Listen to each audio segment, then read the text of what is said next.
Nucleus એકદમ fast revision કરવાનું છે. જુઓ તો ન્યુક્લિયસ કોને કહેવાશે? તો પરમાણુનો કેન્દ્રનો ભાગ કે જેમાં પ્રોટોન્સ અને ન્યુટ્રોન્સ હોય અને ન્યુક્લિયસ કહેવાય, અને એના આજુબાજુ કક્ષામાં ઇલેક્ટ્રોન ફરતા હોય. તો પરમાણુનું કદ કેટલું હશે? 10⁻10 ક્રમનું, એટલે કે એંગસ્ટ્રોમના ક્રમનું હોય, અને ન્યુક્લિયસનું કદ હોય 10⁻15 ક્રમનું, એટલે કે ફર્મીના ક્રમનું હોય. ઓકે, તો એમ કહી શકાય કે ન્યુક્લિયસનું કદ એ પરમાણુના કદ કરતાં 1,00,000ના ભાગનું છે. અને ન્યુક્લિયસના અંદર શું હોય? પ્રોટોન અને ન્યુટ્રોન. તો પરમાણુનું જે દળ હોય એ ન્યુક્લિયસના કારણે હોય. બાકી પરમાણુમાં ઇલેક્ટ્રોન હોય જેનું દળ અવગણ્ય છે. સંજ્ઞા કેવી રીતે હોય ન્યુક્લિયસની? તો કોઈ પણ પરમાણુ, કોઈ પણ સ્પીસીઝ હોય તો એને એક્સ તરીકે આપણે માનીએ તો ઝેડ નીચે જે લખાય છે એને કહેવાશે પરમાણુ ક્રમાંક, અને જેટલો પરમાણુ ક્રમાંક હોય એટલા જ પ્રોટોનની સંખ્યા હોય.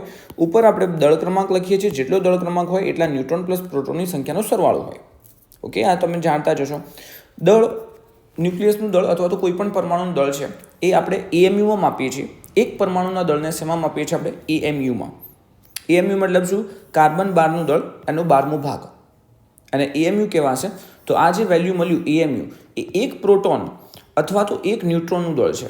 એક પ્રોટોન અથવા તો એક ન્યુટ્રોનનું દળ. સપોઝ કે કોઈના અંદર 5 પ્રોટોન હોય તો એનું દળ થઈ જાય 5 એએમયુ, અને ગ્રામમાં બોલવું હોય તો 5 ગુણ્યા આ જે એએમયુનું દળ આવ્યું એને ગુણી દો, 1.66 × 10⁻24 ગ્રામ. બરાબર?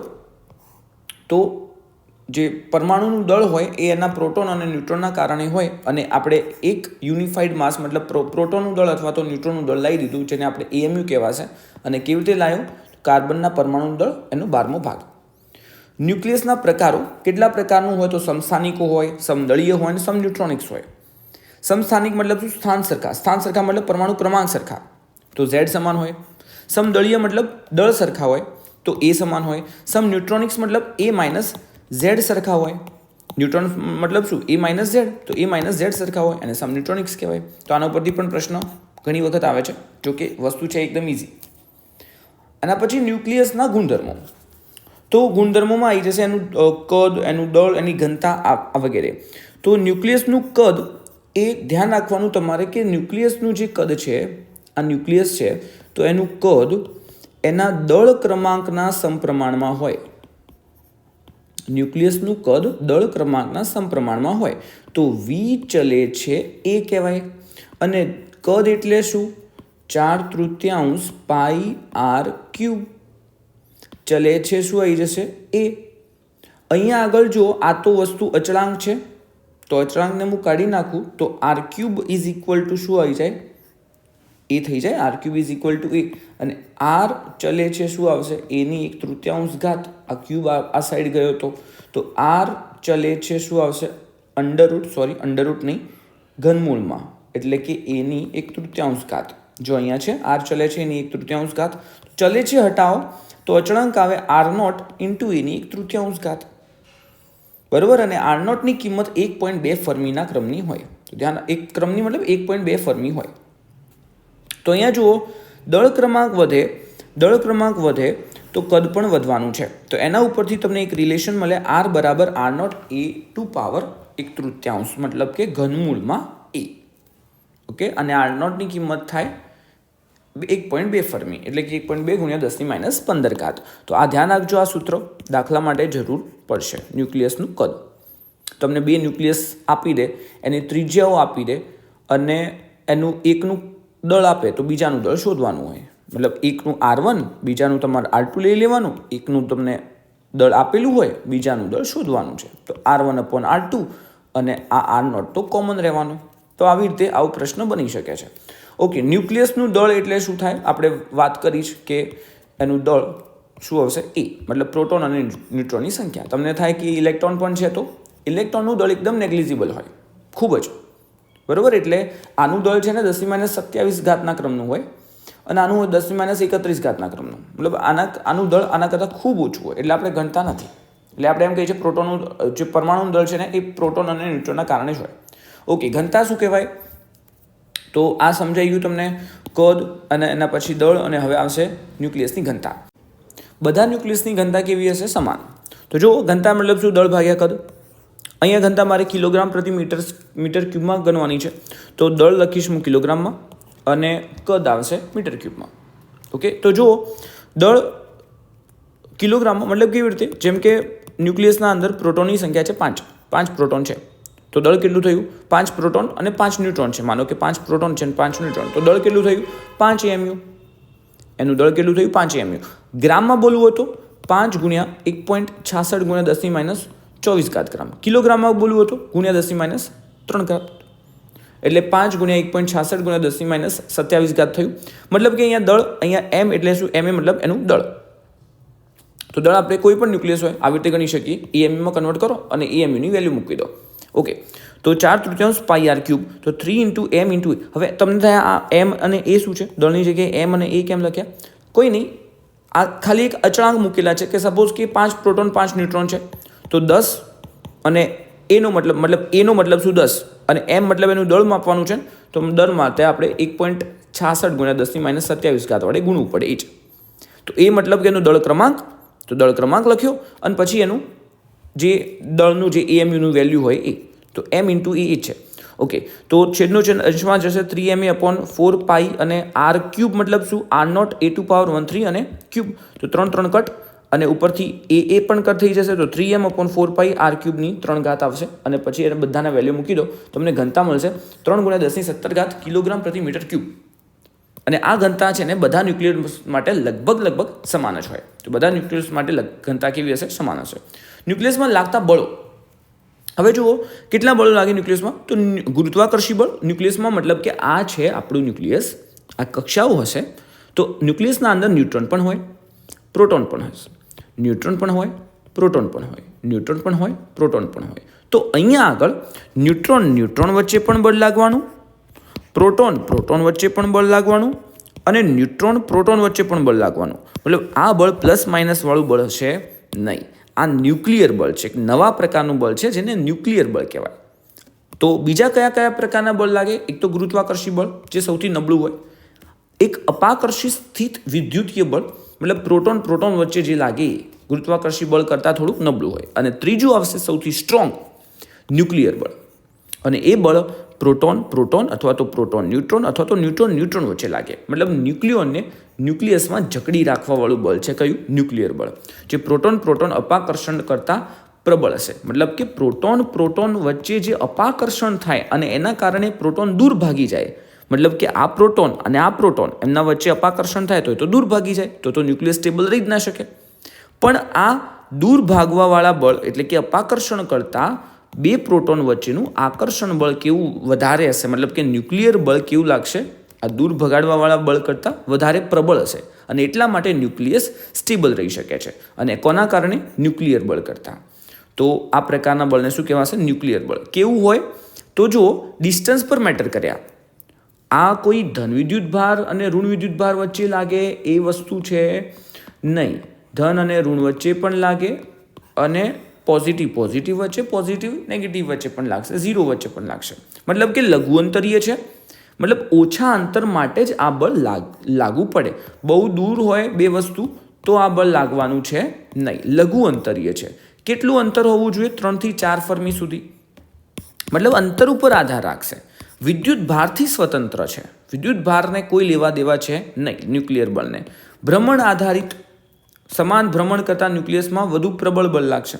પછી કોઈ કેન્દ્રીય બળ છે નહીં, મતલબ ગુરુત્વાકર્ષણ બળ જેવું કોઈ આ બળ નથી. ન્યુક્લિયર બળ મતલબ એક જ કેન્દ્ર ઉપર બધું બળ લાગતું હોય એવું નથી. આ ખાલી ન્યુટ્રોન પ્રોટોન વચ્ચે બળ લાગે એવું છે. ઓકે, આકર્ષી પ્રકારનું અને અપાકર્ષી પ્રકારનું બંને હોઈ શકે. જુઓ હવે આ સમજો કે ન્યુક્લિયર બળના અંદર બે ન્યુક્લિયસ છે આપણા પાસે, બે ન્યુક્લિયસ છે. આ એક ન્યુક્લિયસ અને આ બીજું ન્યુક્લિયસ. બંને વચ્ચેનું અંતર જો 0.8 ફર્મીથી વધુ હોય, બંને વચ્ચેનું અંતર જો 0.8 ફર્મીથી વધુ હોય તો આ બળ કેવું હશે? આકર્ષી પ્રકારનું. મતલબ આ અંતર એટલું વધારે છે તો આકર્ષી પ્રકારનું હશે. હવે હું આ અંતરને ઘટાડું છું, ઘટાડી બંનેને એકદમ નજીક લાવી દીધા અને આ અંતર થઈ ગયું 0.8 ફર્મીથી ઓછું. 0.8 ફર્મીથી કેવું થઈ ગયું? ઓછું. તો ઓછું થઈ ગયું તો હવે સીધી વસ્તુ છે ન્યુક્લિયસની પોઝિટિવ અપાકર્ષણ લાગવાનું છે, તો આ અપાકર્ષણ પ્રકારનું થઈ જાય. મતલબ અંતર જો વધારે હશે તો આકર્ષણ પ્રકારનું, અંતર ઓછું હશે તો અપાકર્ષણ પ્રકારનું. સમજી ગયા? ઓકે. અને આને ગ્રાફિકલી સમજવું હોય તો હવે જુઓ, જ્યારે ન્યુક્લિયસનું જો અહીંયા 0. આ અંતર છે અને આની પોટેન્શિયલ એનર્જી સ્થિતિ ઊર્જા અને આ નેગેટિવમાં સ્થિતિ ઊર્જા. તો જો સ્થિતિ ઊર્જા ખૂબ વધારે હોય ક્યારે? જ્યારે અંતર 0.8 ફર્મીથી કેવું હશે? 0.8 ફર્મી, આ 0.8 ફર્મી અને 0.8 ફર્મીથી ઓછું. હવે 0.8 ફર્મીથી ઓછું હોય ત્યારે અપાકર્ષી પ્રકારનું હોય. મતલબ એ બંને વચ્ચે શું થાય? અપાકર્ષણ થાય. તો અપાકર્ષણ થાય ત્યારે સ્થિતિ ઊર્જા શું આવશે? ખૂબ વધારે. આકર્ષણ થાય એટલે બંને એકબીજા સાથે જકડીને સ્ટેબલ બની ગયેલા હોય, અને એટલા માટે સ્ટેબલ બને કોઈ વસ્તુનું તો એની પોટેન્શિયલ એનર્જી શું થઈ જવાની છે? ઘટી જવાની.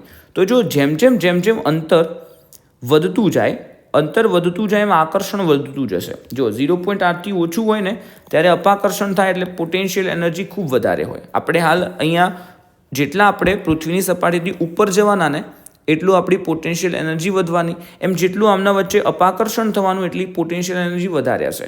હવે જેમ અંતર ઓછું થતું જાય, અંતર વધતું જાય, જો અંતર આમ વધતું જાય છે, અંતર વધતું જાય એમ આકર્ષણ વધતું જશે. ક્યાં સુધી? 0.8 ફર્મી સુધી. બરાબર? અંતર વધતું જાય 0.8 એનાથી થોડું વધારે, એટલે ત્યાં આગળ પોટેન્શિયલ એનર્જી શું થાય? નેગેટિવ. મતલબ અહીંયા આગળ નેગેટિવમાં મહત્તમ હોય. અને હજુ અંતર પછી વધારે જ અંતર વધારો તો પછી આ બળ વધારે અંતર માટે લાગુ ના પડે તો પાછી પોટેન્શિયલ એનર્જી થોડીક વધીને અચળ થઈ જશે. સમજ્યા? પહેલાં પોટેન્શિયલ એનર્જી ખૂબ વધારે હોય જ્યારે અપાકર્ષણ થાય, અંતર થોડું વધે 0.8 જેટલું, ત્યારે પોટેન્શિયલ એનર્જી ઘટે. અને અંતર પછી તમે બહુ વધાર દો તો પછી મતલબ આ જે બળ છે ન્યુક્લિયર બળ, એને કોઈ લેવા દેવા જ નથી. નાના અંતર માટે તો 3 થી 4 ઉપર તો આપણે જોયું, જો 3 થી 4 ફર્મી સુધી જ લાગે, લઘુ અંતરીય છે. હવે પછી તમે 4 ફર્મી અથવા તો 8 ફર્મીથી વધી જાઓ તો પછી આ બળ લાગવાનું બંધ થઈ જાય તો પછી કોઈ મતલબ અચળ થઈ જશે પોટેન્શિયલ એનર્જી. સમજ્યા? તો આ પ્રકારનું ન્યુક્લિયર બળ કહેવાશે. એના પછી દળ ક્ષતિ સમજો. ન્યુક્લિયસનું દળ એના અંદર જે ઘટક કણો છે એના દળ કરતાં કેવું હશે? ઓછું. મતલબ શું? હું એક પ્રોટોન અને એક ન્યુટ્રોન લઈને એક ન્યુક્લિયસ બનાવું છું પ્રોટોન અને ન્યુટ્રોનથી. તો જ્યારે એક પ્રોટોનનું દળ 1 ગ્રામ હોય, એક ન્યુટ્રોનનું દળ 1 ગ્રામ હોય, ટોટલ દળ 2 ગ્રામ હોય, જ્યારે પ્રોટોન અને ન્યુટ્રોન ભેગા થઈને ન્યુક્લિયસ બને ત્યારે એમાંથી કોઈક ઉર્જા દળ સ્વરૂપે બહાર જતી રહે. અને જે ઉર્જા બહાર નીકળે છે એ વિકિરણ સ્વરૂપે બહાર નીકળશે. મતલબ વિકિરણ બહાર નીકળે છે, દળ સ્વરૂપે વિકિરણ બહાર નીકળે. અને એ કઈ ઉર્જા કહેવાય? બંધન ઉર્જા. મતલબ એટલી ને એટલી ઉર્જા હું પાછી આપું ને ત્યારે આ પાછું તૂટી જાય. મતલબ કે જે ન્યુક્લિયસમાં પ્રોટોન ન્યુટ્રોન બન્યા હતા એ પાછા અલગ પડી જશે. મતલબ એને કહેવાય બંધન ઉર્જા. બરાબર? ઇન શોર્ટ, બે વસ્તુ ભેગી થાય ત્યારે કેટલીક ઉર્જા અને દળ છે ને કેટલુંક દળ એ બહાર નીકળી જાય, અને એ દળ બહાર કઈ સ્વરૂપમાં નીકળવાનું છે? તો ઉર્જા સ્વરૂપે, વિકિરણ સ્વરૂપે નીકળશે. અને આઇન્સ્ટાઈને એ દળ અને વિકિરણ ઉપરથી એક સૂત્ર આપ્યું હતું. બરાબર? મતલબ આનું 1 ગ્રામ 2 ગ્રામ હોય ને તો આનું 2 ગ્રામ ટોટલ નહીં મળે. કેટલુંક દળ ઓછું થઈ ગયું. એ ઓછું થઈ ગયું દળ મતલબ બહાર જતું રહ્યું. બહાર કયા સ્વરૂપે ગયું? ઉર્જા સ્વરૂપે, વિકિરણ સ્વરૂપે ગયું. તો કેટલું? જો 0.01 ગ્રામ જેટલું ઓછું થયું, અને એને કહેવાય દળ ક્ષતિ. તો દળ ક્ષતિની આપણે સૂત્ર બનાવીએ દળ ક્ષતિનું, એટલે કે ક્ષતિ થઈ જે દળ બહાર નીકળ્યું, એટલે કે ડેલ્ટા એમ દળ ક્ષતિ. એ શું હશે? તો કંઈ નહીં, આનું ટોટલ વધારે હતું આના કરતાં, તો આનું ટોટલમાંથી આ માઇનસ કરી દો. હવે આનું ટોટલ મતલબ શું? હવે આ એક પ્રોટોન છે, આ એક ન્યુટ્રોન, તો જે પ્રોટોનનું દળ હોય, ન્યુટ્રોનનું દળ હોય, એમના સરવાળામાંથી આ ન્યુક્લિયસનું દળ બાદ કરતો. બરોબર? હવે તમારા પાસે જો બધા પ્રોટોનનું દળ વત્તા બધા ન્યુટ્રોનનું દળ માઇનસ ન્યુક્લિયસનું દળ, કેમ કે બધા પ્રોટોન અને ન્યુટ્રોનનું દળ તો વધારે હતું, અને એ વધારમાંથી જ્યારે ન્યુક્લિયસ બન્યું ત્યારે કેટલીક ઉર્જા, કેટલુંક દળ બહાર નીકળી ગયું વિકિરણ સ્વરૂપે, તો એનું દળ ઓછું હતું, તો આમાં વધારમાંથી આ માઇનસ કરતો એટલે તમને ક્ષતિ મળી જાય. અને પછી જે ક્ષતિ ડેલ્ટા એમ બરાબર બધા પ્રોટોનનું દળ બધા માઇનસ બધા ન્યુટ્રોનનું દળ. હવે બધા પ્રોટોન કેટલા? તો પ્રોટોનનું દળને આપણે હું MP બોલું તો આના અંદર એક ન્યુક્લિયસ હોય, એક પરમાણુ હોય, તો એના અંદર પ્રોટોન કેટલા હોય? તો Z જેટલા. તો એનું બધા પ્રોટોનનું દળ હું શું બોલીશ? Z into MP. અગર જો Z 1 હોય તો 1 MP જેટલું દળ હોય પ્રોટોનનું દળ. જો Z 2 હોય તો 2 MP જેટલું દળ હશે. મતલબ Z ઇન્ટુ MP. ન્યુટ્રોનનું દળને શું બોલવાનું છું? તો તો ન્યુટ્રોન કેટલા હોય પરમાણુમાં? A માઇનસ ઝેડ જેટલા. એને કહેવાય માસ ઓફ ન્યુટ્રોન.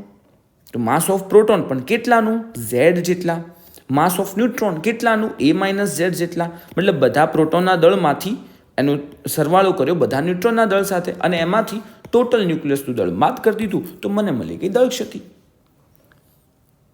હવે જો બંધન ઉર્જા, તો દળ ક્ષતિ સમજી ગયા તમને. એકદમ સિમ્પલ વસ્તુ છે કે બે વસ્તુ ભેગું થાય, બે ન્યુક્લિયસ એટલે પ્રોટોન ન્યુટ્રોન ભેગા થઈને ન્યુક્લિયસ બને ત્યારે કેટલુંક દળ વિકિરણ સ્વરૂપે બહાર જતું રહેશે અને એ દળને કહેવાશે માસ ડિફેક્ટ એટલે કે દળ ક્ષતિ.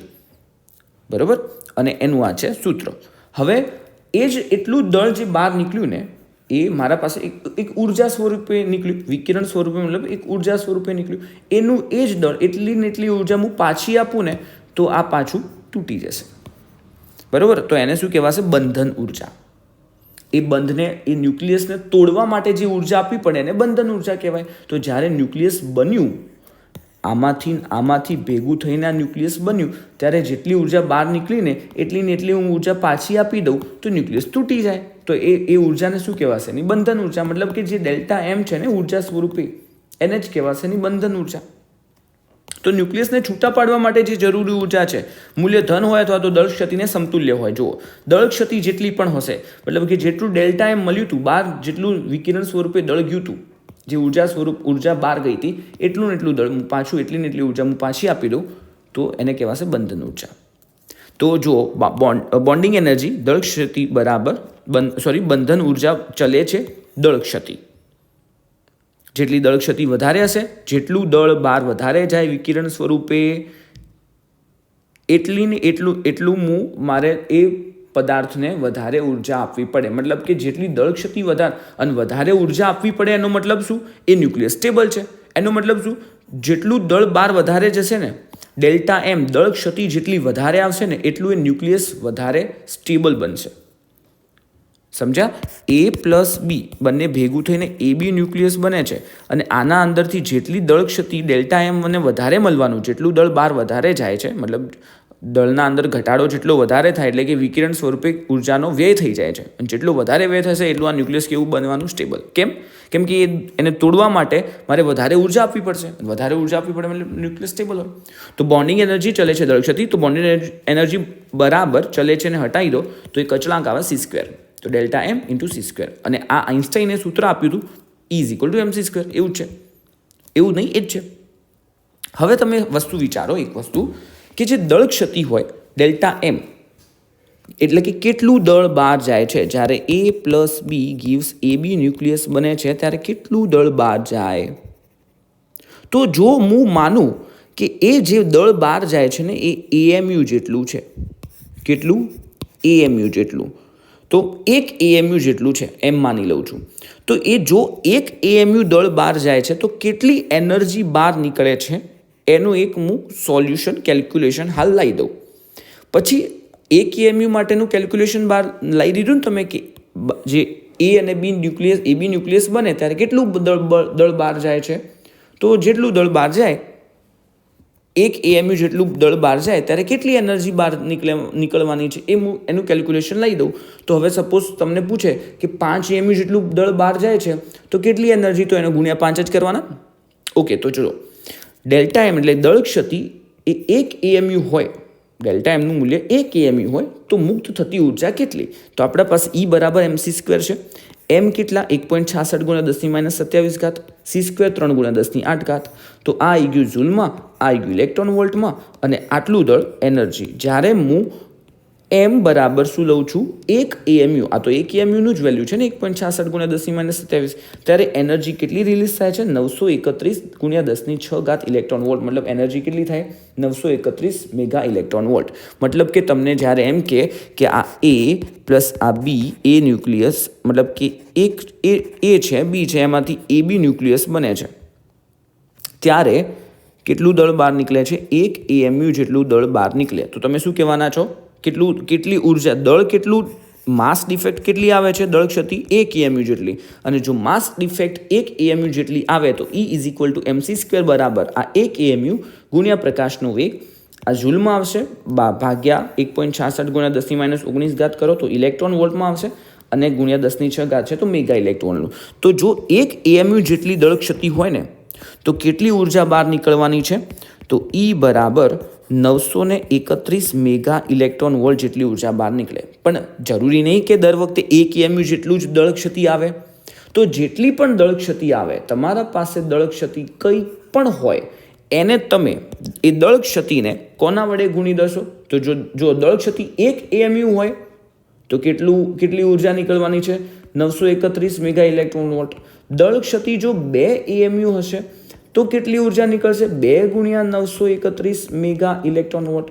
દળ ક્ષતિ જો 3 AMU હોય તો કેટલી ઉર્જા નીકળશે? 3 ગુણ્યા 931 મેગા ઇલેક્ટ્રોન વોલ્ટ. કેમ કે દળ ક્ષતિ જ્યારે 1 AMU લીધી ને ત્યારે આટલી ઉર્જા મુક્ત થાય. તો દળ ક્ષતિ જો n AMU હોય તો કેટલી ઉર્જા મુક્ત થશે? n into 931 mega electron volt. મતલબ તમારા પાસે જો દળ ક્ષતિ હોય ને, શોર્ટમાં તમારા પાસે દળ ક્ષતિ હોય, દળ ક્ષતિ કેટલી પણ આપેલી છે, તમને કહે છે કે જ્યારે A પ્લસ B ભેગા થાય અને ત્યારે AB ન્યુક્લિયસ બને છે અને એની દળ ક્ષતિ તમને આપેલી છે, તો તમને પૂછે કેટલી ઉર્જા મુક્ત થઈ હશે? તો કેટલી ઉર્જા મુક્ત થાય? તો ડેલ્ટા M બરાબર, તો ઉર્જા એટલે શું? E. તો E is equal to delta M into શું કરી દેવાનું? 931 મેગા ઇલેક્ટ્રોન વોલ્ટ જેટલી ઉર્જા મુક્ત થાય. સમજી ગયા? કેમ કે 1 AMU જેટલી દળ ક્ષતિ હતી તો આટલી, 2 AMU જેટલી હોય તો આટલા ગુણ્યા 2, 3 હોય તો આટલા ગુણ્યા 3. મતલબ કે તમારા પાસે ડેલ્ટા એમનું જેટલું પણ મૂલ્ય હશે ગુણ્યા 931 મેગા ઇલેક્ટ્રોન કરી દો તો એ ઉર્જા મળી જશે તમને. મતલબ કે જ્યારે 1 AMU દળ ક્ષતિ હોય ત્યારે ઉત્સર્જિત ઉર્જા આટલી છે, તો n AMU દળ ક્ષતિ માટે ઉત્સર્જિત ઉર્જા કેટલી? Delta M into 931 mega electron volt. હવે પ્રતિ ન્યુક્લિયોન દીઠ બંધન ઉર્જા કેટલી? તો એક આખા ન્યુક્લિયનની બંધન ઉર્જા A પ્લસ B શું એક ન્યુક્લિયસ બને છે, તો જે ઉર્જા બહાર નીકળે એટલી ને એટલી ઉર્જા હું પાછી આપું એને કહેવાશે એની બંધન ઉર્જા. તો ન્યુક્લિયસની આ તો ટોટલ આખા ન્યુક્લિયસની બંધન ઉર્જા થઈ, ન્યુક્લિયસની બંધન ઉર્જા થઈ. ન્યુક્લિયસના અંદર જે ન્યુટ્રોન અને પ્રોટોન હોય ને એને કહેવાય ન્યુક્લિયોન. તો હવે એક ન્યુક્લિયસની બંધન ઉર્જા તમને આપેલી હોય, પણ એ ન્યુક્લિયસના અંદર જ્યારે ન્યુટ્રોન પ્રોટોન ભેગા થાય ત્યારે જે ઉર્જા મુક્ત થઈ હોય એને તો બંધન ઉર્જા કહેવાય. પણ આ તો બધા ભેગા થઈ હોય ત્યારે જેટલી ઉર્જા મુક્ત થઈ હોય એ બધી બંધન ઉર્જાનો સરવાળો હોય. તમને તો એક ન્યુક્લિયોન દીઠ જ બંધન ઉર્જા માગેલી છે, એક ન્યુક્લિયોન દીઠ. તો શું કરશો? કુલ બધાના કારણે બંધન ઉર્જા જે આવીએ ભાગ્યા આખાનો દળ ક્રમાંક, એટલે કે ટોટલ કેટલું દળ છે તો ભાગી દો તો તમને એક ન્યુક્લિયોન દીઠ જે બંધન ઉર્જા હોય એ તમને મળી જાય. બરોબર? તો સૌથી વધુ કોની હોય? એક ન્યુક્લિયોન દીઠ બંધન ઉર્જા. ધ્યાન રાખવાનું, બંધન ઉર્જા જેટલી વધારે હોય એટલે બંધન ઉર્જાનો મતલબ શું કે ન્યુક્લિયસના અંદર ન્યુક્લિયોનને અલગ કરવા માટે આપવી પડતી ઉર્જા અને બંધન ઉર્જા કહેવાય. તો બંધન ઉર્જા જેટલી વધારે હશે એટલું ન્યુક્લિયસ કેવું હોવાનું? સ્ટેબલ હોવાનું. સૌથી વધુ બંધન ઉર્જા કોની હોય? Feની હોય. કેટલી? 8.8 મેગા ઇલેક્ટ્રોન. યાદ રાખજો, પ્રતિ ન્યુક્લિયોન. Feના એક ન્યુક્લિયોનને અલગ કરવું હોય ને એના ન્યુક્લિયસમાંથી, એટલે કે એક પ્રોટોન અથવા એક ન્યુટ્રોનને અલગ કરવું હોય તો 8.8 મેગા ઇલેક્ટ્રોન વોલ્ટ જેટલી ઉર્જા આપવી પડે. યુરેનિયમના એક ન્યુક્લિયનને અલગ કરવું હોય તો 7.7 મેગા ઇલેક્ટ્રોન વોલ્ટ જેટલી ઉર્જા આપવી પડશે. બરાબર? 7 પોઈન્ટ છે. ઓકે. પેકિંગ ક્ષમતા પ્રતિ ન્યુક્લિયોન દીઠ દળ ક્ષતિ. એક ન્યુક્લિયોન દીઠ જે દળ ક્ષતિ આવે, દળ ક્ષતિ આપણા પાસે ડેલ્ટા M હોય, ભાગ્યા A કરી દો ને એટલે પેકિંગ ક્ષમતા બની જાય. જો પેકિંગ ક્ષમતા કદાચ પૂછે તો દળ ક્ષતિ પ્રતિ ન્યુક્લિયોન, તો ડેલ્ટા M દળ ક્ષતિ થઈ ગઈ પ્રતિ ન્યુક્લિયોન, એટલે આપણે શું કરી દેવાના છીએ? ભાગ્યા E. તો એક ન્યુક્લિયન દીઠ આપણને દળ ક્ષતિ મળી જાય અને શું કહેવાશે? પેકિંગ ક્ષમતા. અને ડેલ્ટા M અપોન અહીંયા આગળ શું કર્યું? કુલ બંધન ઉર્જા પ્રતિ ન્યુક્લિયોન દીઠ બંધન ઉર્જા કેટલી? તો બંધન ઉર્જા તો સમજી ગયા તમે, જ્યારે બે વસ્તુ ભેગું થાય ત્યારે બે પ્રોટોન ન્યુટ્રોન ભેગા થાય ત્યારે જે ઉર્જા મુક્ત થાય, એટલે કે આપણું આખું ન્યુક્લિયસ બને ને ત્યારે ઘણા બધા પ્રોટોન અને ઘણા બધા ન્યુક્લિયોન્સ ભેગા થયા હશે ત્યારે ઉર્જા મુક્ત થઈ હશે અને કહેવાશે બંધન ઉર્જા. હવે મારે એ ન્યુટ્રોન અને પ્રોટોનને પાછા અલગ કરવા છે ને તો એટલી જ ઉર્જા મારે પાછી આપવી પડશે, ત્યારે તો અલગ થવાના. તો જેટલી ઉર્જા વધારે આપવી પડે એટલું એમ કહેવાય કે વધારે ઉર્જા આગળ મુક્ત થઈ હશે.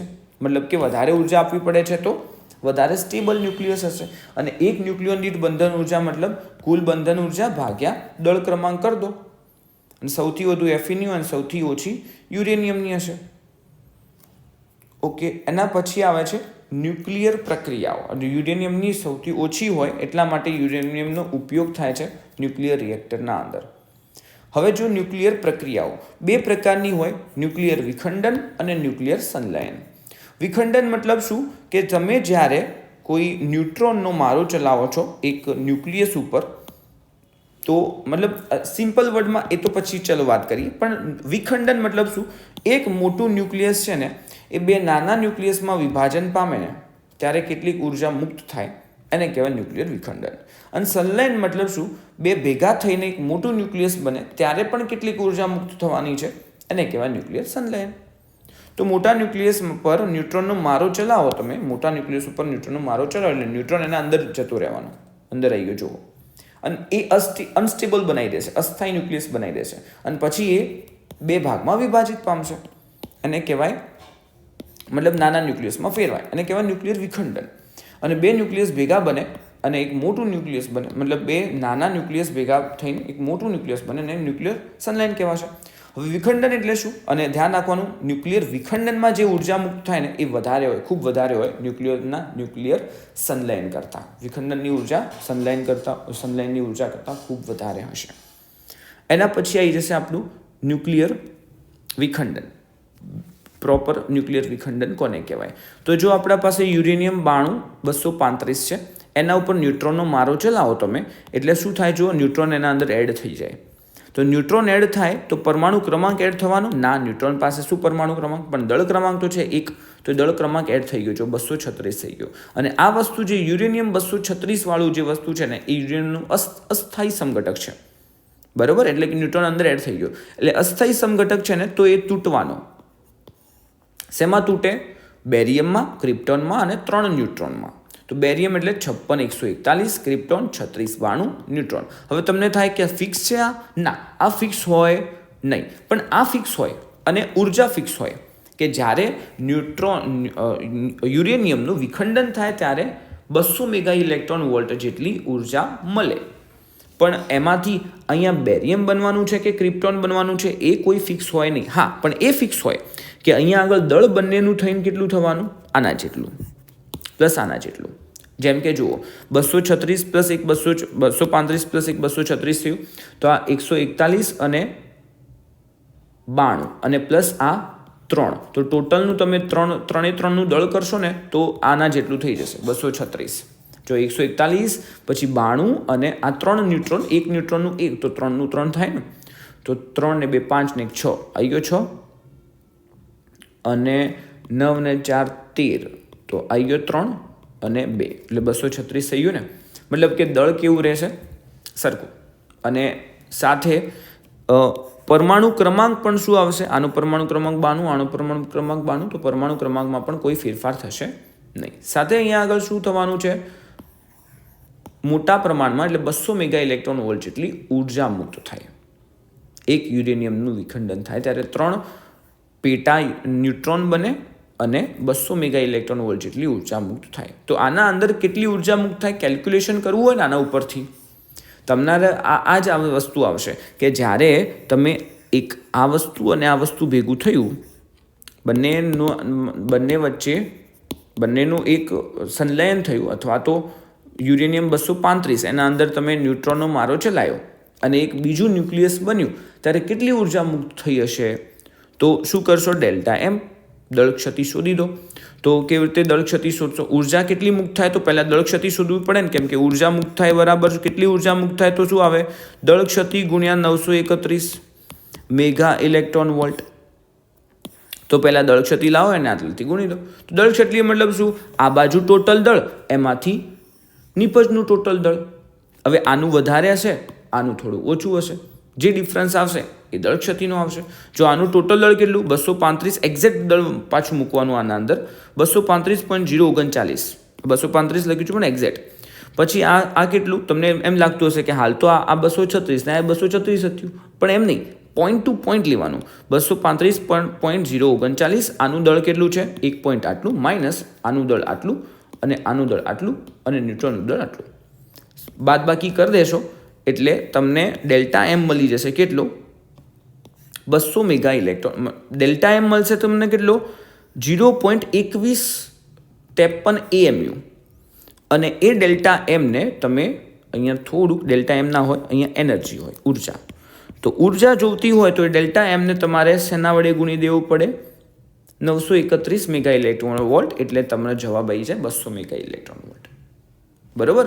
અને અહીંયા આગળ જે બનતું વસ્તુ જે છે ને એ દર વખતે ફિક્સ ના હોય, કોઈ પણ વસ્તુ બને પણ સરવાળવાના જેટલો થવો જોઈએ. થોડું આજુબાજુ થાય એ દળ ક્ષતિ સ્વરૂપે બહાર નીકળી જશે. જેમ કે જુઓ અહીંયા આગળ યુરેનિયમ 235 જ છે, ન્યુટ્રોનનો જ મારો ચલાયો અને પહેલાં તો અનસ્ટેબલ વસ્તુ આ જ બન્યું, એના અંદર ઝેનોન અને સ્ટ્રોન્શિયમ બન્યું છે અને અહીંયા આગળ 2 જ ન્યુટ્રોન બન્યા. તો કોઈક વખતે 3 ન્યુટ્રોન પણ બને, કોઈક વખતે 2 ન્યુટ્રોન પણ બને. તો એ વસ્તુ એની જ પ્રક્રિયામાં થવાનું છે. મતલબ કે જ્યારે મારા પાસે યુરેનિયમનો કોઈ જથ્થો હોય એના પર ન્યુટ્રોનનો મારો ચલાવું તો કોઈક વખતે આ વસ્તુ બને, કોઈ વખતે આ વસ્તુ બને. ક્યારેક 3 ન્યુટ્રોન બને, ક્યારેક 2 ન્યુટ્રોન બને. તો એવરેજ કેટલા ન્યુટ્રોન બનવાના છે 1.5. મતલબ જો વિખંડન બાદ મળતી નિપજો અનિશ્ચિત હોય છે, પણ દરેક વિખંડનમાં સમાન ઉર્જા મુક્ત થાય અને 2 અથવા તો 3 ગૌણ ન્યુટ્રોન બનશે. 2 બને અથવા તો કેટલા બનશે? ક્યાં ગયો 3? 3 ગૌણ ન્યુટ્રોન બનશે. તો તમારે ધ્યાન રાખવાનું, આ પ્રશ્ન પૂછી શકે ન્યુક્લિયર વિખંડન. તો 235 1 ન્યુટ્રોન, 236 અને બેરિયમ 141, 56 141, ક્રિપ્ટોન 36 92 અને 3 ન્યુટ્રોન બનશે. અથવા તો ઝેનોન ક્રિપ્ટોન 2 ન્યુટ્રોન બનશે. અને આ ધ્યાન રાખી દેવાનું કે ડેલ્ટા એમ હું કેવી રીતે, અહીંયા આગળ ડેલ્ટા એમ નથી, સોરી, આ શું છે આપણી દળ ક્ષતિ, બહાર ઉત્સર્જિત થતી ઉર્જા છે. તો હવે તો તમે એટલી વસ્તુ સમજી ગયા છો કે જેટલી ઉત્સર્જન થતી ઉર્જા A + B ભેગું થઈને એવી ન્યુક્લિયસ બને ને ત્યારે જે દળ ક્ષતિ જેટલી વધારે હશે, દળ ક્ષતિ જેટલી વધારે હશે એટલી ઉત્સર્જિત થતી ઉર્જા વધારે હશે. કેમ કે ઉર્જા બરાબર શું થાય? દળ ક્ષતિ ગુણ્યા 931 મેગા ઇલેક્ટ્રોન વોલ્ટ. તો જેટલી દળ ક્ષતિ વધારે હશે, મતલબ દળ જેટલું બહાર નીકળે છે વિકિરણ સ્વરૂપે, ઉર્જા સ્વરૂપે, એટલી જ એની બંધન ઉર્જા વધારે હશે. કેમ કે એટલી ને એટલી ઉર્જા પાછી એને આપવી પડે ને તોડવા માટે. મતલબ કે જેટલી દળ ક્ષતિ વધારે એટલું એનું સ્થાયીપણું વધારે. તો સરેરાશ ન્યુટ્રોન કેટલા મળવાના છે? 2.5 ન્યુટ્રોન બને. હવે આ ન્યુક્લિયર શૃંખલા પ્રક્રિયા, તો આની આ જ પ્રક્રિયા છે ને આગળ ને આગળ વધે. મતલબ કે એ જે 3 ન્યુટ્રોન બન્યા હતા ને અને અથવા તો 2 ન્યુટ્રોન બન્યા હતા ને એ આગળ ફરીથી યુરેનિયમ પર મારો કરે અને આ પ્રક્રિયા આગળ ને આગળ ચાલતું રહે. મતલબ પ્રથમ વિખંડનથી મળતા 3 ન્યુટ્રોન છે ને એ બીજા 3 યુરેનિયમનું વિખંડન કરશે અને 9 ન્યુટ્રોન મળે. મતલબ કે ફરીથી કેટલા ન્યુટ્રોન બનશે? 9 ન્યુટ્રોન મળે. અને જે બીજા 9નું વિખંડન કરે એટલે બીજા આગળ ન્યુટ્રોન મળવાના છે 27 જેટલા. અને આ પ્રક્રિયા સતત ચાલુ રહે, જેને ન્યુક્લિયર શૃંખલા પ્રક્રિયા કહેવાય. જો આ પ્રક્રિયાને અટકાવવામાં ના આવે, રિએક્ટરના અંદર ઘણી બધી એ વસ્તુ મતલબ ગોઠવેલી હોય કે આ પ્રક્રિયાને આપણે સંતુલિત મતલબ મેનેજ કરી શકીએ છીએ, અટકાવીએ તો અટકાવી શકીએ છીએ, એનો રેટ ઓછો કરી શકીએ. બરોબર. ન્યુટ્રોનનું વ્યય આપણે વધારીને આગળ આ પ્રક્રિયા છે ને શૃંખલા પ્રક્રિયા એ અટકાવી શકીએ. કેવી રીતે? ન્યુટ્રોનનો વ્યય વધારીને. કેમ? જો નહીં અટકાવીએ ને તો પરમાણુ બોમ્બનું સ્વરૂપ લઈ લેશે. તો એ આવશે આગળ કે એટલે શું? તો જુઓ, જ્યારે ન્યુટ્રોનનો મારો ચલાવ્યો ને યુરેનિયમ ઉપર તો બેરિયમ 56 139, ક્રિપ્ટોન 36 95 ને 2 ન્યુટ્રોન બન્યા. બરોબર. અને આ છે શૃંખલા પ્રક્રિયા. જુઓ, આ મારો ચલાવ્યો એટલે 2 નાની વસ્તુ બની અને કેટલા ન્યુટ્રોન બન્યા? 3. એ 3 ન્યુટ્રોનને પાછો યુરેનિયમ પર મારો કર્યો અને કેટલા અહીંયા આગળ પણ 3, અહીંયા આગળ 2 ન્યુટ્રોન બન્યા, એમને પાછો આના પર મારો કર્યો. ને એવી રીતે આખી પ્રક્રિયા નવા ક્રિપ્ટોન અને બેરિયમ બનતા જાય અને યુરેનિયમ હોય એના ઉપર પ્લસ શું બનતા જાય? ન્યુટ્રોન બનતા જાય અને યુરેનિયમ ઉપર મારો ચલાવે. આ પ્રક્રિયા આગળ ચાલુ રહે અને આ પ્રક્રિયા બહુ જ ઓછા સેકન્ડના ઓછા સમયમાં થાય એટલે બહુ મોટા પ્રમાણમાં ઉર્જા મુક્ત થાય. અને યુરેનિયમના કેટલા સમસ્થાનિકો છે આપણા પાસે? 235 238. એમાં સરળતાથી વિખંડન કોનું થાય? 235નો. તો જુઓ, આ MCQમાં આવી શકે છે. કુદરતી યુરેનિયમમાં 0.7% જ 235 હોય, પણ મારે હવે કોઈ nuclear reactor, nuclear power plant બનાવવું છે તો જેના અંદર વિખંડન થતું હોય સરળતાથી એવા જ યુરેનિયમનો હું ઉપયોગ કરવાનો છું. તો કુદરતી યુરેનિયમ જે હોય એના અંદર તો યુરેનિયમ કેટલું હોય? 0.7% જ. બાકી જે યુરેનિયમ હોય એ 99.3% તો શું હોય, 238. એ તો વધારે કામ ના આવે વિખંડન માટે. તો એટલા માટે હું શું કરું છું, સમૃદ્ધ યુરેનિયમનો ઉપયોગ કરું કે જેના અંદર 235 વાળું સમસ્થાનિક છે થોડું વધારે પ્રમાણમાં હોય, બરોબર. તો ન્યુક્લિયર પાવર પ્લાન્ટના અંદર સમૃદ્ધ યુરેનિયમનો ઉપયોગ થતો હોય. તો ઊંચી ગતિ ઉર્જાના કારણે ગૌણ ન્યુટ્રોનનો વિખંડન દ્રવ્યમાંથી વ્યય થાય. જે વિખંડન દ્રવ્ય છે એના અંદરથી ગૌણ ન્યુટ્રોનનો આપણે વ્યય કરી શકીએ છીએ. ને એ વ્યય કરવું એ સારી બાબત એટલા માટે છે કે આપણે એ ન્યુક્લિયર રિએક્ટરને કંટ્રોલમાં રાખી શકીએ છીએ. જો વ્યય ના કરી શકતા હો તો કંટ્રોલમાં ના રાખી શકો, પરમાણુ બોમ્બનું શરૂ લઈ લે. ગુણક એના ઉપરથી જ છે. જુઓ, ન્યુટ્રોનનો ઉત્સર્જનનો દર, ન્યુટ્રોનનો વ્યયનો દર. મતલબ જો ઉત્સર્જનનો દર એ વ્યયના દર કરતાં વધી ગયો તો ન્યુટ્રોનની સંખ્યા વ્યય કરતાં વધી જાય તો આ પ્રક્રિયા બહુ ફાસ્ટ આગળ વધે અને પરમાણુ બોમ્બનું સ્વરૂપ લઈ લેશે. મતલબ કે ગ્રેટર દેન બને, આ ઉપર અંશ મોટો છેદ કરતા તો ગ્રેટર દેન 1 બનવાનો છે તો પરમાણુ બોમ્બ લેશે, વિસ્ફોટમાં પરિણમે. અને જો ઉત્સર્જનનો દર એ વ્યયના દર કરતાં ઓછો રહેશે, એટલે કે વ્યય વધારે થઈ જાય છે, તો શૃંખલા પ્રક્રિયા અટકી જશે, કેમ કે ન્યુટ્રોન પૂરું થઈ જવાના છે. ઉત્સર્જિત થતા ન્યુટ્રોનની સંખ્યા કરતાં વ્યય થતા ન્યુટ્રોન કેટલા હોય, વધારે હોય તો ઉત્સર્જિત ઓછા થાય છે, વ્યય વધારે થાય તો થોડી જ વારમાં બંધ થઈ જવાની પ્રક્રિયા. સમજાય? કેમ કે વ્યય વધારે થવાનો છે, ઉત્સર્જન થવાનું નહીં, તો ન્યુટ્રોન પૂરા થઈ જવાના. ન્યુટ્રોન પૂરા થઈ જાય તો પછી યુરેનિયમનું આગળ વિખંડન ના થાય, તો પ્રક્રિયા અટકી જાય. અને બંને સરખા પ્રમાણમાં ચાલે તો સી રીતે પ્રક્રિયા ચાલુ રહે. તો ધ્યાન રાખજો, આપણે એમસીક્યુમાં આવી શકે છે. એના પછી સંલયન કોને કહેવાય? તો A+B ભેગા થઈને શું બને છે? C+Q. મતલબ કે બંને ભેગું થઈ જાય, બે વસ્તુ ભેગું થઈ જાય અને સંલયન થાય. એના કારણે પણ થોડુંક દળ બને અને એ જ છે દળ ક્ષતિ. એની એ જ કે આ બંનેનો સરવાળો અને માઇનસ આનો સરવાળો કરી દો તો કેટલુંક દળ બહાર નીકળશે. એને કહેવાશે શું? માસ ડિફેક્ટ, દળ ક્ષતિ. શેમાં હશે? EMUમાં હોય. અને તમારે ઉર્જા મેળવવી હોય તો શું કરી દો? 931 વડે ગુણી દો. કેમ કે એક EMUના કારણે ઉર્જા આપણે જોઈ હતી 931 મેગા ઇલેક્ટ્રોન વોલ્ટ. તો કોઈ પણ જેટલા પણ EMU જેટલી હોય દળ ક્ષતિ એના સાથે આને ગુણી દો, એ મને ઉર્જા મળશે. જેમ કે 4 હાઇડ્રોજનનું સંલયન થતાં 2 હિલિયમ ન્યુક્લિયસ મળે છે. 4 હાઇડ્રોજનનું સંલયન થાય તો 2 હિલિયમ ન્યુક્લિયસ બનવાના છે. તો કેવી રીતે? તો હિલિયમના અંદર પરમાણુ દળાંક શું હોય? 4. તો એક હાઇડ્રોજનનો 1, તો 4નો કેટલો થવાનો? 4. અને પરમાણુ ક્રમાંક કેટલો થવાનો? 2. હિલિયમનો પરમાણુ ક્રમાંક કેટલો થાય? 2. તો હવે જો અહીંયા આગળ દળ તો થઈ ગયું 4, પણ પરમાણુ ક્રમાંક 4 હાઇડ્રોજનનો, તો હિલિયમનો એ 4 થવો જોઈએ, પણ પરમાણુ ક્રમાંક તો 2 જ થાય છે. તો શું થવાનું અહીંયા આગળ? 2 બીટા પોઝિટિવ કણનું ઉત્સર્જન થાય અને આટલી ઉર્જા મુક્ત થાય. કેટલીક ઉર્જા શું થવાની? મુક્ત. અને પ્રતિ વિખંડન મુક્ત થતી ઉર્જા એ વિખંડનમાં મુક્ત થતી ઉર્જા સંલયનમાં મુક્ત થતી ઉર્જા કરતાં વધારે હોય. તો અહીંયા સુધી કેટલું સમજ્યા તમે? વિખંડન અને સંલયન અને માસ ડિફેક્ટ, અને માસ ડિફેક્ટ ઉપરથી તમે એનર્જી શોધતા શીખ્યા. સમજી ગયા? વિખંડન, સંલયન અને માસ ડિફેક્ટ, અને માસ ડિફેક્ટ ઉપર 900 માસ ડિફેક્ટ મળે છે દળ ક્ષતિ, એને 931 મેગા ઇલેક્ટ્રોન વોલ્ટથી ગુણી દો એટલે તમને ઉર્જા મળી જાય કે ઉર્જા કેટલી ઉત્સર્જાઈ, અને એ આપણા દાખલા માટે ખૂબ જરૂરી છે. તો ન્યુક્લિયર શૃંખલા પ્રક્રિયાઓ પછી તો આવી ગયું હતું બંધન ઉર્જા. તો કુલ બંધન ઉર્જા ભાગ્યા દળ ક્રમાંક કરો એટલે પ્રતિ ન્યુક્લિયોન દીઠ બંધન ઉર્જા તમને મળી જાય. અને આજ મેં તમને વાત કરી માસ ડિફેક્ટ, બંધન ઉર્જા કોને કહેવાય, અને દળ ક્ષતિ. આગળ તો પછી કેવા પ્રકારનું બળ છે એ. ઓકે, ચલો આગળ જોઈએ. Radio activity. તો કોઈ પણ ન્યુક્લિયસ સ્થાયી ના હોય ને તો એ સ્થાયી થવાનો પ્રયત્ન કરશે. જેમ કે મારા પાસે આ ન્યુક્લિયસ છે, એના અંદર પ્રોટોન અને ન્યુટ્રોન હોય. આ પ્રોટોન છે, ન્યુટ્રોન. જો બંને પ્રોટોન અને ન્યુટ્રોન સરખા હોય તો આ પ્રોટોન ન્યુટ્રોન વચ્ચે આ બળ લાગે, આમના વચ્ચે આ બળ લાગે, આમના વચ્ચે આ બળ, આમના વચ્ચે આ બળ, આમના વચ્ચે, મતલબ બંને વચ્ચે આકર્ષણ અપાકર્ષણ બળ લાગીને આ વસ્તુ, આખી વસ્તુ શું બને? સ્થાયી બને. પણ જો પ્રોટોન ન્યુટ્રોનની સંખ્યા સરખી ના હોય, અહીંયા ન્યુટ્રોન પ્રોટોન આવી રીતે હોય, સંખ્યા સરખી નથી, તો આ ન્યુક્લિયસ કેવું બને? અસ્થાયી. કેવું કહેવાશે આ ન્યુક્લિયસ? અસ્થાયી ન્યુક્લિયસ કહેવાશે. અને અસ્થાયી હોય તો એ સ્થાયી થવામાં પ્રયત્ન કરશે. કેવી રીતે પ્રયત્ન કરે?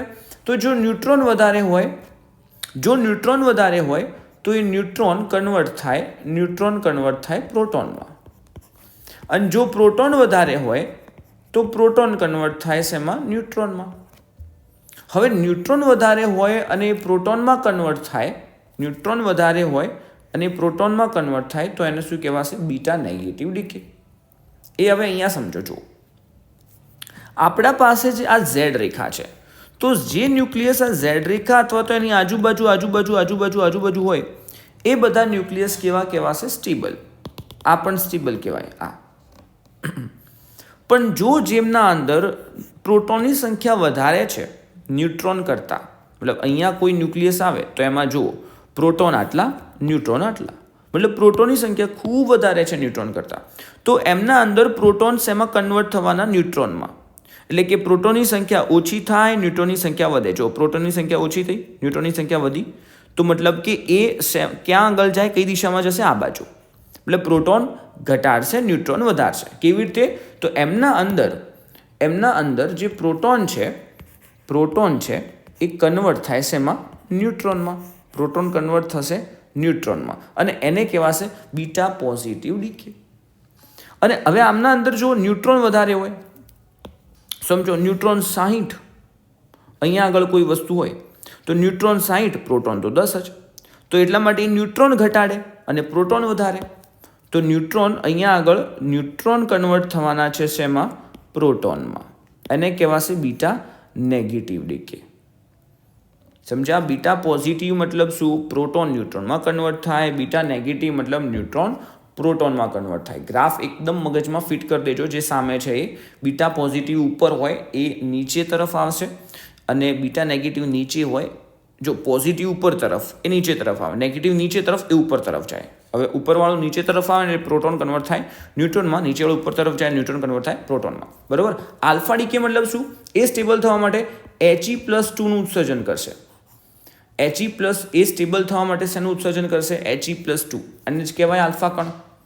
તો આ ત્રણે વસ્તુ સમજાઈ ગયા. હવે આપણે જો પહેલું જ વસ્તુ સમજીએ, બીટા પોઝિટિવ ડીકે કોને કહેવાય? મતલબ બીટા પોઝિટિવ ડીકે એટલે ઉપર તરફ હતું. બીટા પોઝિટિવ એટલે કે આ દિશા યાદ રાખવાની.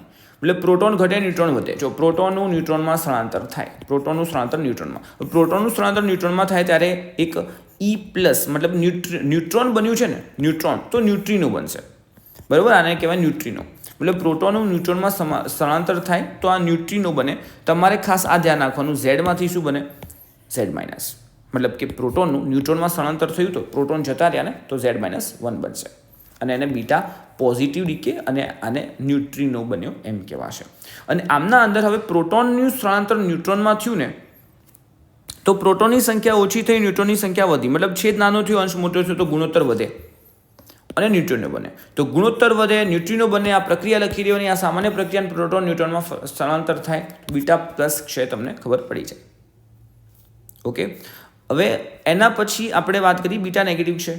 મતલબ ન્યુટ્રોનનું સ્થળાંતર પ્રોટોનમાં થવાનું. મતલબ કે આમાં યાદ રાખવાનું, ન્યુટ્રોનનું સ્થળાંતર શેમાં થાય? પ્રોટોનમાં. હવે ન્યુટ્રોનનું સ્થળાંતર પ્રોટોનમાં થાય તો પ્રોટોનની સંખ્યા વધે, Z+1. બરાબર? અને આને શું કહેવાશે? Beta negative decay. અને અહીંયા આગળ કેમ કે ન્યુટ્રોન જતું રહ્યું, અહીંયા ન્યુટ્રોન નહીં બનતું તો ન્યુટ્રીનો નહીં બને. અહીંયા તો શું થતું? પ્રોટોનનું સ્થળાંતર ન્યુટ્રોનમાં થતું ને એટલા માટે ન્યુટ્રીનો બનતું હતું. અહીંયા તો ન્યુટ્રોનનું સ્થળાંતર પ્રોટોનમાં થવાનું છે તો અહીંયા એન્ટી ન્યુટ્રીનો બનશે. તો શું બને? એન્ટી ન્યુટ્રીનો. અને N/ન્યુટ્રોનનું સ્થળાંતર શેમાં થવાનું? ન્યુટ્રોનનું પ્રોટોનમાં સ્થળાંતર. મતલબ કે છેદ છે ને મોટો બનવાનો છે અંશ કરતાં, તો ગુણોત્તર શું થવાનું? ઘટે. તો બીટા નેગેટિવમાં ગુણોત્તર ઘટે, બીટા પોઝિટિવમાં ગુણોત્તર વધે. તો સમજી ગયા આટલું વસ્તુ. અને આલ્ફા ક્ષય કોને કહેવાશે? તો He+2 ઘટે. તો પરમાણુ ભારમાં 4 અને પ્રોટોનની સંખ્યામાં 2નો ઘટાડો. He+2 મતલબ શું? હિલિયમનો He+2 બને ને. કોઈ Xમાંથી તમે He+2 બનાવવા જાઓ તો Xમાંથી આ વસ્તુ બહાર નીકળી જાય. તો પરમાણુ દળ કેટલું Heનું? પરમાણુ ક્રમાંક હોય 2 તો દળાંક કેટલો હોય 4. તો પરમાણુ દળ કેટલું? 4. પરમાણુ દળમાં કેટલો? He+2 બહાર નીકળી જાય કોઈ વસ્તુમાંથી તો પરમાણુ દળમાં કેટલો ઘટાડો થાય? 4નો. અને પ્રોટોનની સંખ્યામાં કેટલો ઘટાડો થાય? હિલિયમનો પરમાણુ ક્રમાંક 2, પ્રોટોનની સંખ્યા 2, તો પ્રોટોનની સંખ્યામાં 2નો ઘટાડો. તો પરમાણુ દળમાં 4નો અને પ્રોટોનની સંખ્યામાં 2નો ઘટાડો. તો આ વસ્તુ હોય ને તો પરમાણુ ક્રમાંકના અંદર 2નો ઘટાડો કરો, દળાંકના અંદર 4નો ઘટાડો કહેવાય. આને કહેવાશે આલ્ફા ક્ષય. તો બીટા પોઝિટિવ મતલબ શું? પ્રોટોનનું સ્થળાંતર ન્યુટ્રોન. તમે અહીંયા જુઓ બીટા પોઝિટિવ પ્રોટોન ન્યુટ્રોનમાં, બીટા નેગેટિવ ન્યુટ્રોન પ્રોટોનમાં અને આ He+2 ઉત્સર્જન. આના અંદર જો ક્યુ વેલ્યુ મતલબ શું કે જ્યારે ઉત્સર્જન થાય ત્યારે ઉર્જા મળે ને એને કહેવાય ક્યુ વેલ્યુ. રેડિયો એક્ટિવિટીના અંદર જે અહીંયા આલ્ફા ક્ષય થાય, જ્યારે ક્ષય થાય ત્યારે જે ઉર્જા મળે છે એને કહેવાશે ક્યુ વેલ્યુ. તો અહીંયા આગળ જુઓ તો માસ ડિફેક્ટ આનું રૂપાંતર હવે આમાં થાય છે. આનું રૂપાંતર શેમાં થાય? આ બંનેમાં થાય. તો માસ ડિફેક્ટ ગુણ્યા આપણે 931 કિલો ઇલેક્ટ્રોન વોલ્ટથી ગુણી દઈએ છીએ, એને શું કહેવાશે? એનું ક્યુ વેલ્યુ. તો અહીંયા આગળ આપણા પાસે શું છે? માસ ડિફેક્ટ ડેલ્ટા એમ ઇન્ટુ શું કરશો? c². એ મળી જશે એનું ઉર્જા, કે કેટલી ઉર્જાનું ઉત્સર્જન કર્યું.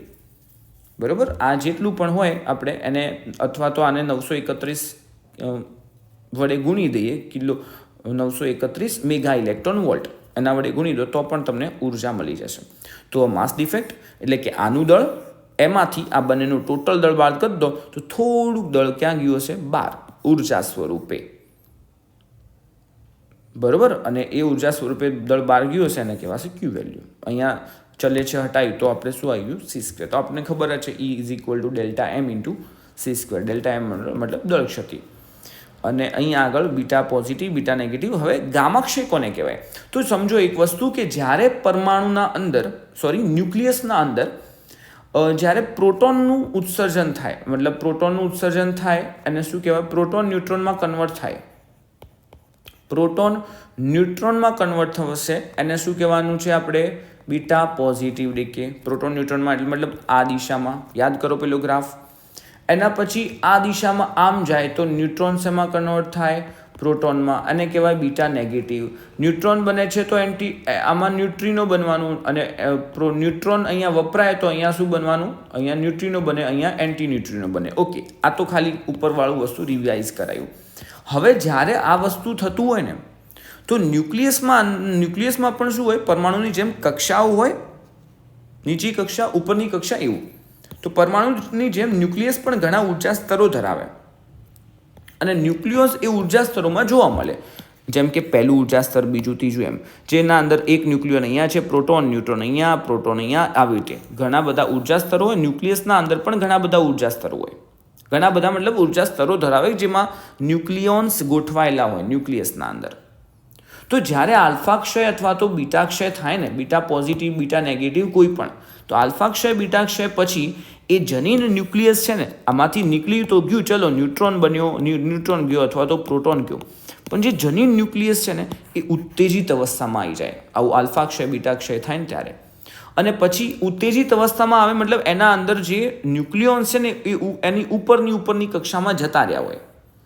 સમજ્યા? જ્યારે ક્ષય થાય એટલે કે પ્રોટોનનું કન્વર્ઝન થાય ન્યુટ્રોનમાં, અથવા તો ન્યુટ્રોનનું કન્વર્ઝન થાય પ્રોટોનમાં, ત્યારે એના અંદર, પરમાણુના અંદર આવી રીતે કક્ષાઓ હોય ન્યુક્લિયસમાં. તો પ્રોટોન અહીંયા હોય, ન્યુટ્રોન અહીંયા હોય, ન્યુટ્રોન અહીંયા હોય, પ્રોટોન અહીંયા હોય. તો એ બંને બધા એક કક્ષામાં ગોઠવાયેલા હોય. જ્યારે ક્ષય થાય ને એમની ઉત્તેજિત અવસ્થામાં હોય, અને ક્ષય પૂરું થઈ જાય એટલે પાછું એ ધરાવસ્થામાં આવે ત્યારે એક પ્રકારના ફોટોનનું ઉત્સર્જન કરે. મતલબ કે આલ્ફા ક્ષય, બીટા ક્ષય પછી જનીન ન્યુક્લિયસ એ ઉત્તેજિત અવસ્થામાં હોય ને, જે ધરાવસ્થામાં પાછું આવે વિકિરણનું ઉત્સર્જન કરે, કહેવાય ફોટોન. તો મતલબ આ સ્ટારવાળું છે ને એ ઉત્તેજિત અવસ્થાનું ન્યુક્લિયસ છે. જ્યારે ધરાવસ્થામાં આવે એટલે કે નોર્મલ થાય એટલે ફોટોનનું ઉત્સર્જન કરે. તો ટૂંકમાં જ્યારે આલ્ફા ક્ષય અથવા તો બીટા ક્ષય થયા ને ત્યારે એ પરમાણુના એ ન્યુક્લિયસના અંદર ન્યુક્લિયોન છે એની ઉપરની કક્ષામાં ગયેલા હોય, એટલે કે ઉત્તેજિત થયેલા હોય, અને પછી ક્ષય પૂરું થાય એટલે ધરાવસ્થામાં પાછા આવે ત્યારે ફોટોનનું ઉત્સર્જન કરે. આને કહેવાય ગામા ક્ષય. આમાં કોઈ જ દળ વપરાશે નહીં કે કોઈ ક્રમાંક પ્રોટોનનો ક્ષય નહીં થાય. પાછું એવું ને એવું જ ન્યુક્લિયસ આપણને મળી જશે, પણ ફોટોનનું ઉત્સર્જન થશે કેમ કે ઉત્તેજિત થયું હતું એટલા માટે, અને ગામા ક્ષય કહેવાય. તેનાથી ન્યુક્લિયસમાં બંધારણમાં કોઈ ફેરફાર થવાનો નથી, ઝેડ અને એમાં કોઈ ફેરફાર થશે નહીં. અને અહીંયા તમને ખબર છે, જો આલ્ફા ડીકેના અંદર શું થાય? તો 2 પરમાણુ ક્રમાંક અને 4 દળાંક ઘટવાનો છે. તો પેરેન્ટ ન્યુક્લિયસમાંથી ડોટર બને તો આલ્ફા કણ બહાર નીકળે. બીટા ડીકે મતલબ બીટા નેગેટિવ છે આર્યુ. હવે બીટા નેગેટિવના અંદર શું થવાનું? તો પ્રોટોનના અંદર વધારો. આવી રીતે યાદ રાખવાનું બીટા નેગેટિવમાં ઉપર તરફ.